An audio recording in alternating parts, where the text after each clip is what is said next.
Baik, kita lanjutkan ya mengenai slide ke-10 ini ya, mengenai faktor-faktor yang mempengaruhi komitmen organisasi ya. Ada 3 ini faktor yang mempengaruhi komitmen organisasi ya. Terkadang misalnya kita menginginkan sesuatu ya, sesuatu misalnya anggaplah liburan ya, liburan ke luar negeri ya.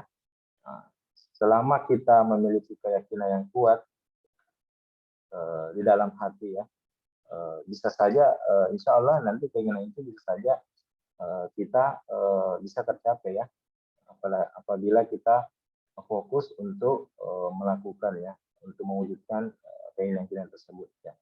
Jadi begitu pula dengan komitmen organisasi, tidak lahir dengan sendirinya. Sejak awal pegawai sudah mempersiapkan diri ya, kemudian dia menegaskan melalui pengalaman hidup dan organisasi mengarahkannya melalui pelatihan yang ia diapresiasi karena. Jadi misalnya untuk mencapai keinginan-keinginan tadi atau mimpi-mimpi tadi ya, tentunya kita harus bekerja keras, selalu belajar, selalu melakukan pelatihan-pelatihan yang tentunya akan membekali nanti kita di kehidupan yang akan datang, maksudnya kehidupan selanjutnya, seperti tahun-tahun berikutnya dan lain-lain. Di sini ada beberapa faktor yang mempengaruhi organisasi. Yang pertama, karakteristik pribadi atau individu. Ya, karakteristik pribadi atau individu ini terbagi atas 2 variabel ya. Yang pertama itu variabel demografis. Karakteristik pribadi ini terbagi atas 2. Yang pertama variabel demografis, yaitu meliputi gender, usia, status pernikahan, dan tingkat pendidikan. Jadi untuk variabel demografis ini meliputi gender, usia, status pernikahan, dan tingkat pendidikan, dan lamanya seseorang bekerja di sebuah organisasi. Misalnya jenis kelamin, ya, usia, serta status pernikahan ini dapat mempengaruhi faktor komitmen organisasi. Ya. Karena mungkin dalam pengurusannya ya, atau di dalam organisasi itu tidak bisa fokus secara maksimal ya. Yang kedua, ada variabel disposisional yang meliputi kepribadian dan nilai yang dimiliki anggota organisasi. Variabel disposisional ini mempunyai kaitan yang lebih kuat dengan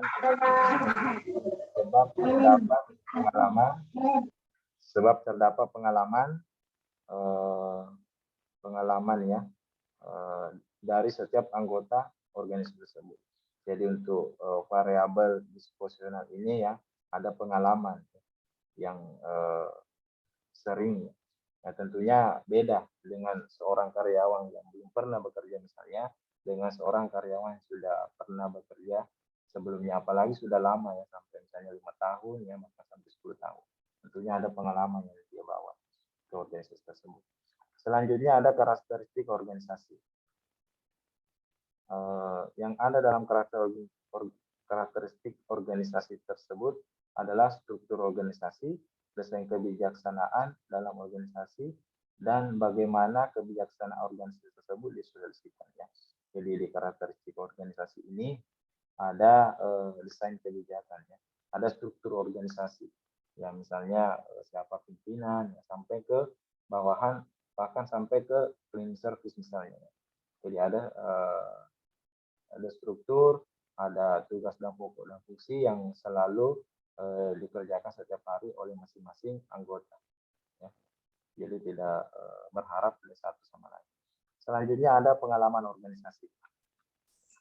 Pengalaman dalam organisasi mencakup di dalamnya adalah tentang kepuasan dan motivasi anggota organisasi selama berada dalam organisasi, kemudian peran di dalam organisasi tersebut, hubungan atau keterkaitan antara anggota organisasi dengan supervisor.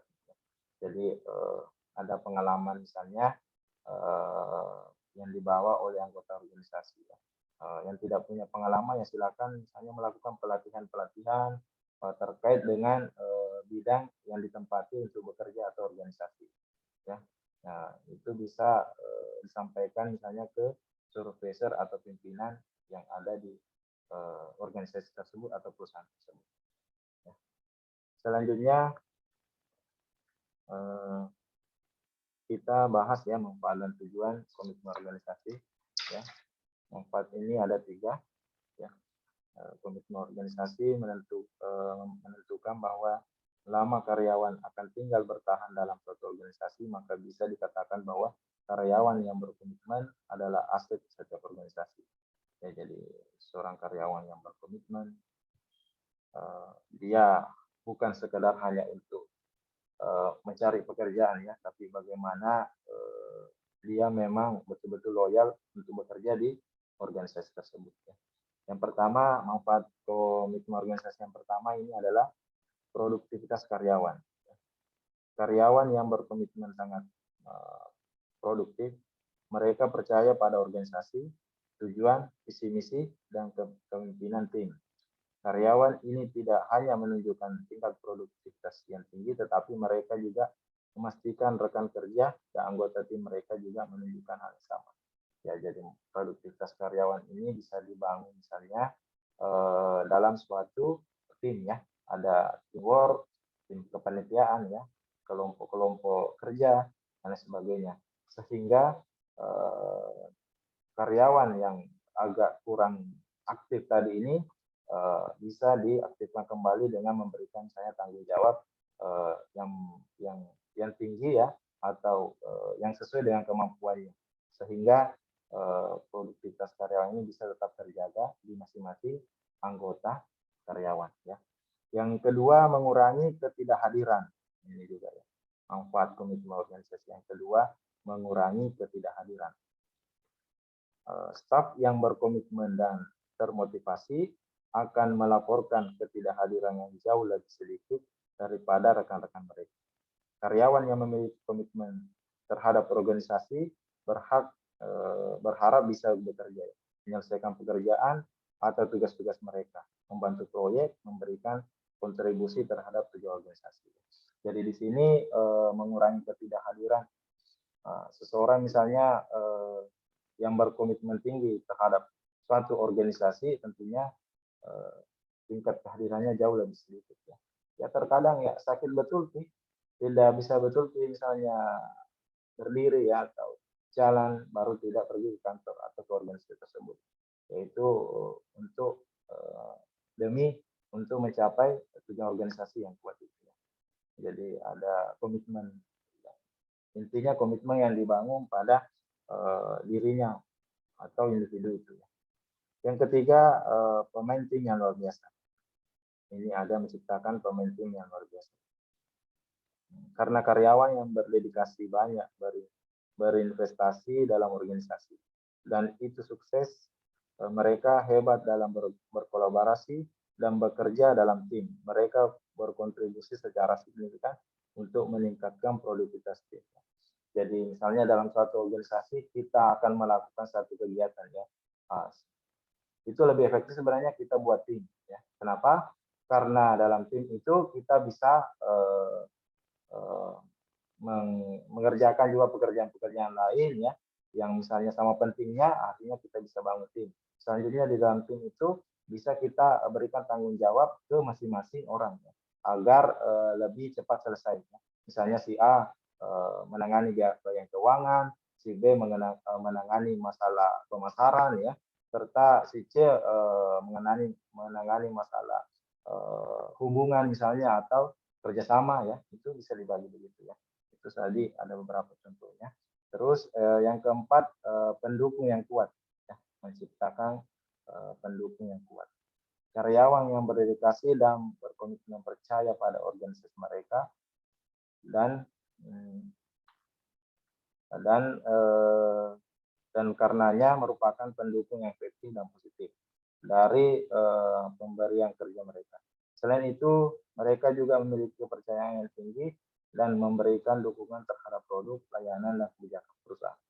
Jadi sebenarnya untuk meningkatkan komitmen organisasi itu ya, atau tujuan dari komitmen organisasi itu sebenarnya seorang karyawan atau pimpinan harusnya selalu memperhatikan apa masukan ya karyawannya, karena berasal dari karyawan sebenarnya itu bisa timbul komitmen organisasi yang tinggi. Artinya dalam diri karyawan masing-masing bagaimana bisa menciptakan organisasi yang positif, yang efektif, memberikan kerja mereka ya, jangan cuma misalnya si A selalu dikasih pekerjaan atau selalu dikasih proyek sementara si B tidak mendapatkannya. Nanti timbul kecemburuan sosial dan sebagainya. Jadi itu ada beberapa tadi, ada 4 ya manfaat organisasi. Selanjutnya ada tujuan organisasi ya. Ada 7 ini. Yang pertama tujuan membentuk organisasi yang pertama itu adalah agar bisa agar bisa bertahap ya, dalam organisasi dan memiliki kinerja yang baik untuk organisasinya. Jadi tujuan yang pertama itu adalah agar bisa bertahan ya, dalam organisasi dan memiliki kinerja yang baik. Jadi bagaimana suatu organisasi bisa bertahan dan tetap kepada tujuan organisasi. Ya, jangan cuma organisasinya hanya dibentuk misalnya hanya 1 tahun, 2 tahun ya, tapi bagaimana organisasi tersebut bisa bertahan sampai puluhan tahun, bahkan misalnya sampai kiamat ya kalau perlu bertahan terus organisasinya. Ya. Yang kedua, mampu membentuk loyalitas tingkat tinggi terkait dengan kinerja bisnis yang unggul. Jadi tujuan komitmen organisasi yang kedua itu adalah membentuk loyalitas tingkat tinggi. Ya. Itu tadi saya sampaikan bahwa ketika seseorang karyawan loyal ya atau seorang konsumen loyal, percaya dia akan kembali ya, akan senang bekerja, akan kembali membeli produk itu jika mereka merasa puas ya, loyal terhadap produk atau perusahaan tersebut ya. Yang ketiga, bertujuan untuk meningkatkan profitabilitas ya. Jadi bertujuan untuk meningkatkan profitabilitas ya, tidak bisa dipungkiri ya bahwa untuk seseorang itu yang bekerja tentunya harus ada gaji, upah yang diterima oleh pelaku atau karyawan tersebut. Yang keempat, diharapkan mampu menjadi peningkatan produktivitasnya. Ya, setelah tadi ada gaji atau ada insentif ya atau ada bonus yang diberikan, bisa saja itu menjadi peningkatan produktivitas karyawan tersebut kepada organisasi demi mencapai atau demi mempercepat tercapainya tujuan organisasi tersebut. Yang kelima, mampu mendorong retensi karyawan. Jadi selalu memberikan dorongan. Misalnya selalu kelemahannya si A misalnya di bagian ini ya silakan diadakan pelatihan ya, silakan diadakan sekolah ya, silakan diadakan studi banding bisa ya kepada karyawan atau perusahaan lain untuk mendorong retensi karyawan ini. Yang keenam, dapat membentuk matriks kepuasan pelanggan. Jadi dapat membentuk matriks kepuasan pelanggan. Jadi bagaimana peningkatan misalnya penjualan dalam suatu perusahaan bisa terus meningkat ya. Sehingga pelanggan merasa puas, banyak penjualan terus meningkat di tahun-tahun itu ya, dan tahun selanjutnya terus mengalami peningkatan. Yang ketujuh, meningkatkan nilai budaya tempat bekerja. Jadi ada budaya, ya, ada kebiasaan ya, ada kebiasaan yang dibangun oleh perusahaan atau karyawan itu. Misalnya setiap Sabtu atau setiap akhir bulan ya mengadakan closing ya dan lain sebagainya. Closingnya misalnya bisa bukan di tempat kerjanya ya, bisa dilakukan di tempat rekreasi atau tempat hiburan ya. Itu tergantung dari perusahaan masing-masing. Itulah bahwa itu ada beberapa tujuan bentuk komitmen organisasi. Selanjutnya, cara membangun komitmen organisasi. Jadi ada 3 ini cara membangun komitmen organisasi. Jadi ada 3 cara membangun komitmen organisasi ini. Jadi tidak ada satu pemimpin organisasi yang mampu ya. Organisasi manapun yang tidak menginginkan seluruh jajaran anggota itu tidak memiliki komitmen yang kuat terhadap organisasinya. Jadi bagaimana pun perusahaan pasti ingin membangun komitmen yang kuat terhadap organisasi. Bahkan sampai sejauh ini banyak pemilik organisasi yang sedang berusaha menggiatkan peningkatan komitmen anggotanya terhadap organisasi. Jadi sampai sekarang ini terus ya, bahkan selalu setiap tahun ya, perusahaan selalu meningkatkan komitmen organisasi perusahaannya. Tentunya ya dengan melakukan strategi tadi. Yang pertama, cara membangun komitmen organisasi yang pertama ini adalah menciptakan rasa kepemilikan terhadap organisasi. Menciptakan rasa kepemilikan terhadap organisasi. Nah, untuk menciptakan kondisi ini, orang harus mengidentifikasi dirinya dalam organisasi. Untuk menciptakan bahwa ada guna dan manfaat bekerja di dalam organisasi, untuk merasakan kenyamanan di dalamnya, untuk mendukung nilai-nilai, visi dan misi organisasi dalam menciptakan tujuan. Nah, salah satu faktor penting dalam menciptakan rasa kepemilikan ini adalah meningkatkan perasaan seluruh anggota organisasi bahwa perusahaan atau organisasi ini benar-benar milik mereka. Ya, jadi saya ulangi sekali lagi bahwa untuk meningkatkan ya, bisa saja organisasi ini benar-benar peningkatan perasaan seluruh ya, jadi meningkatkan perasaan seluruh anggota organisasi bahwa perusahaan atau organisasi ini adalah benar-benar milik mereka. Nah, kepemilikan ini tidak hanya sekedar dalam bentuk misalnya dia punya saham ya, atau punya saham di perusahaan si A. Meski kadangkala ini merupakan cara yang cukup membantu, namun lebih berbeda meningkatkan kepercayaan di seluruh anggota organisasi bahwa mereka benar-benar berarti secara jujur itu diterima dan tidak oleh mungkin.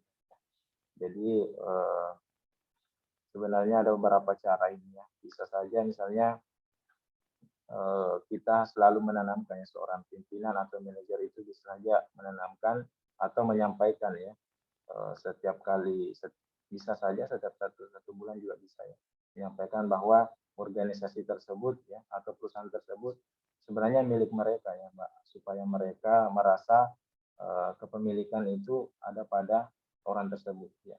Tentunya misalnya kalau kita yang punya ya, yang punya anggaplah misalnya HP, laptop dan lain sebagainya, tentunya ada perbedaan kalau kita yang punya dengan misalnya yang disewa.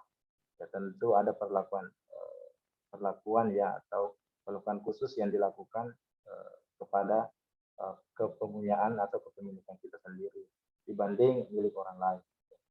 Yang kedua, menciptakan semangat dalam bekerja. Kemampuan untuk meningkatkan semangat kerja karyawan adalah salah satu keahlian terbaik yang harus dimiliki oleh seorang pimpinan. Untuk menjadi pemimpin yang baik, terlebih dahulu jadilah anggota yang baik. Kalau jadi anggota saja tidak baik, bagaimana mau jadi pemimpin yang baik? Itulah salah satu kutipan yang sering saya tanamkan pada diri saya yang jadi untuk menciptakan semangat bekerja itu ya.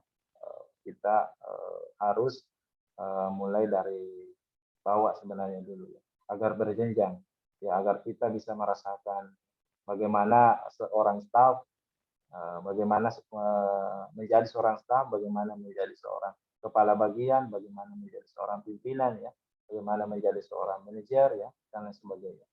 Sehingga ketika kita menjadi seorang pemimpin ya, kita dapat memahami bahwa oh ini yang saya rasakan dulu, ini yang dia rasakan anggota atau karyawan tersebut. Jadi bagaimana kita bisa menciptakan semangat dalam bekerja. Yang ketiga, keyakinan dalam manajemen. Keyakinan dalam manajemen. Nah, cara ini juga mampu melakukan manakala organisasi benar-benar telah menunjukkan dan mempertahankan kesuksesan ya. Manajemen yang sukses menunjukkan kepada bawahan manajemen itu benar-benar tentang kemana organisasi ini akan dibawa ya. Tahu dan dengan benar bagaimana cara membawa organisasi ini ya. Jadi seseorang manajemen ini atau manajer atau pimpinan ini harus tahu bahwa kemana sebenarnya, apa tujuan dan arah, apa visi dan misi organisasi ini ya, sehingga dapat memberikan strategi-strategi dalam memajukan tujuan organisasi tersebut. Lanjut untuk slide ke-13 ini adalah strategi komitmen organisasi ya. Jadi inilah ada 10 ini ya strategi komitmen organisasi. Yang pertama definisikan dan diseminasikan misi dan nilai organisasi. Definisikan dan diseminasikan misi dan nilai organisasi. Jadi bagaimana seorang manajer atau pimpinan itu selalu menyampaikan visi dan nilai-nilai organisasi. Ya, supaya kenapa ini penting misalnya ya, bentuk penyampaiannya ini bisa berupa poster ya atau banner yang biasa mungkin teman-teman temui, ada visi dan misi prodi ya, ada visi dan misi institusi ya yang terkadang ditempel di ruang seminar, di ruang kelas, bahkan di ruang pimpinan, bahkan di ruang masing-masing karyawan. Ini penting agar selalu dilihat ya, selalu dibaca oleh karyawan dan mahasiswa. Yang kedua, sebarkan tujuan organisasi dengan cara meningkatkan pemahaman tiap orang akan strategi organisasi dan ajak anggota organisasi untuk berpartisipasi dalam menerjemahkan tujuan ke dalam strategi. Jadi selalu kita sampaikan ya, selalu kita mengajak orang misalnya si A ini bisa kerja ini, silakan panggil untuk terlibat dalam suatu kegiatan atau suatu teamwork itu. Yang ketiga, mengajak anggota organisasi untuk terlibat di dalam mengidentifikasi persoalan dan ikut terlibat dalam pemecahan sampai mereka merasa langkah itu adalah merupakan miliknya. Bisa saja kita melibatkan seorang dalam suatu teamwork agar mereka benar-benar bahwa oh ini adalah saya betul-betul dipercaya untuk mengerjakan kegiatan ini. Itu bisa saja dilakukan. Strategi itu bisa saja dilakukan ya untuk membangun komitmen organisasi pada karyawan yang agak-agak malas mungkin masuk ya. Nah, yang keempat, berikan pola kepemimpinan transfungsional, yaitu memberikan anggota organisasi inspirasi ide yang mengarah pada masa depan. Silakan seorang pimpinan, seorang manajer ya, silakan dengarkan curhatan atau masukan-masukan dari para anggota ya agar bisa meningkatkan nilai, misalnya meningkatkan inspirasi, ide untuk masa depan organisasi tersebut. Yang kelima, gunakan setiap media komunikasi yang ada untuk menyampaikan pesan secara tepat tentang misi, nilai, dan strategi organisasi. Nah, jadi gunakan media komunikasi yang ada untuk menyampaikan pesan secara tepat tentang misi, nilai, dan ya sekarang kan tidak bisa kita pungkiri ya, zamannya teknologi informasi ini sangat cepat sekali ya, bahkan hitungan detik ya, menit dapat berpindah atau dapat sampai ke setiap orang. Jadi termasuk misalnya visi dan misi ini ya bisa dilakukan. Ya, misalnya di grup WA kita selalu sampaikan bahwa ini visi dan misi atau tujuan organisasi yang ingin dicapai. Ada ini target misalnya setiap di bulan ini yang ingin dicapai ya, jadi selalu disampaikan disosialisasikan. Yang keenam, strategi yang keenam ini adalah berikan contoh-contoh dan pelatihan yang merupakan perwujudan dari gaya manajemen organisasi dalam meningkatkan keterlibatan dan kerjasama anggota. Jadi selalu memberikan contoh ya, pelatihan. Nah, tadi contoh ini bisa dilakukan misalnya studi banding di perusahaan-perusahaan yang sama, tetapi sudah jauh lebih berkembang. Ya. Nah, itu bisa dilakukan. Atau melakukan pelatihan juga di sana juga bisa. Untuk misalnya ada aplikasi baru, ada program baru, atau program baru yang ingin dilakukan ya silakan melakukan pelatihan dulu karena pasti karyawan tersebut tidak tahu ya kalau belum ada pelatihan atau sosialisasi sebelumnya yang dilakukan. Yang ketujuh, kembangkan proses dan ikut organisasi yang mampu meningkatkan perkembangan keterampilan orang dalam mencapai tujuan prestasi yang lebih tinggi. Jadi selalu sampaikan ya bahwa ada iklim organisasi, ada perputaran roda. Ya, jadi tidak selamanya misalnya karyawan itu berada di bawah, pasti suatu saat nanti kalau bagus karirnya bisa saja ada peningkatan, bisa saja menjadi seorang manajer. Ya silakan kalau untuk mendapat posisi seorang manajer, ya silakan melakukan pelatihan, ya silakan sekolah dan lain sebagainya. Itu demi menciptakan komitmen organisasi yang lebih tinggi lagi. Yang kedelapan, kenalkan kepada anggota organisasi keuntungan, profit, organisasi dan rencana pencapaian profit ke tahun mendatang. Jadi selalu menyampaikan bahwa ada bonus ya, misalnya sambil contoh bonus setiap tahun, misalnya di akhir tahun akan dibagikan sekian apabila penjualan profitnya mencapai target yang telah ditentukan. Ya, jadi ada bonus yang akan yang pasti akan diberikan kepada karyawan jika bonus ya atau target penjualan mencapai misalnya 1 juta unit dalam 1 tahun atau dalam saya 30 unit dalam 1 bulan, bisa saja disampaikan begitu agar dapat membangkitkan komitmen organisasi karyawan.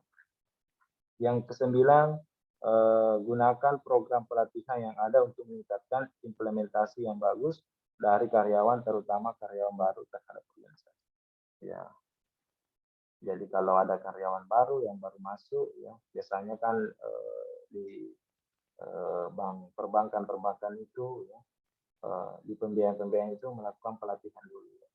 Melakukan training dulu 1 bulan bahkan sampai 3 bulan ya. Bahkan ada yang sampai 1 tahun, tergantung kondisi atau kesulitan tempat bekerjanya. Yang ke-10, gunakan workshop atau jenis pelatihan lain untuk mengajak semua orang mendiskusikan isu-isu penting yang dihadapi organisasi dan berikan kesempatan kepada mereka untuk memberikan kontribusi ide, bahkan kalau perlu ambil tindakan mengenai ide-ide yang bagus.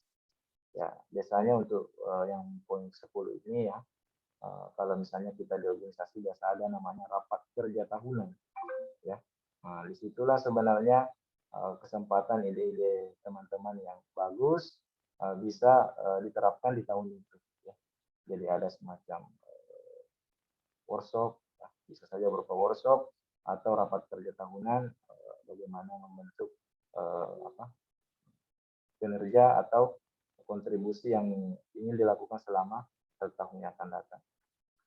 Ya, jadi mungkin itu saja ya untuk materi komitmen organisasi ini ya.